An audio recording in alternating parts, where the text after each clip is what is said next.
Hi అండి అందరికీ. అరటికాయ ఫ్రై అందరూ తినరు కదండి. ఇలా చేస్తే మళ్ళీ మళ్ళీ కావాలంటారండి.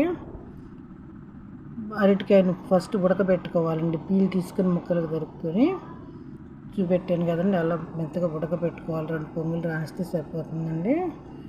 పప్పులు వేసుకునేప్పుడు జీలకర్ర, కరివేపాకు వేసుకొని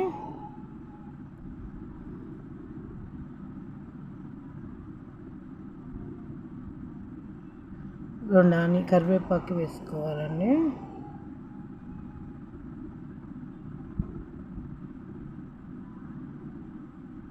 రెండు ఆనియన్స్ తరుగు, 4 పచ్చిమిర్చి తరుగు వేగాలండి. ఇవి కొంచెం సాల్టు, ఆనియన్స్లో సరిపడా. అరటికాయ ముక్కలు ఉడికేటప్పుడు వేసుకున్నానండి. అరటికాయ ముక్కల్లో సరిపోను పసుపు వేసుకోవాలి. కొంచెం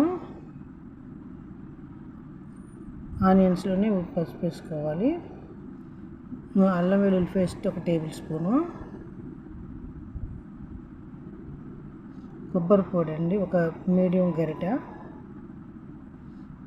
వెల్లుల్లి కారం అండి, స్టోర్ చేసుకున్నది ఉంటుంది కదండి, 4 లవంగాలు, దాల్చిన చెక్క ముక్కలు దంచి వేసుకోవాలండి. చాలా బాగుంటుందండి ఇట్లా వేసుకుంటే. ఒకసారి తిన్నారంటే మళ్ళీ మళ్ళీ కావాలంటారండి, అస్సలు వదలరు. కసూరి మేతి అండి ఫైనల్గా. భలే టేస్టీగా ఉందండి. Like subscribe.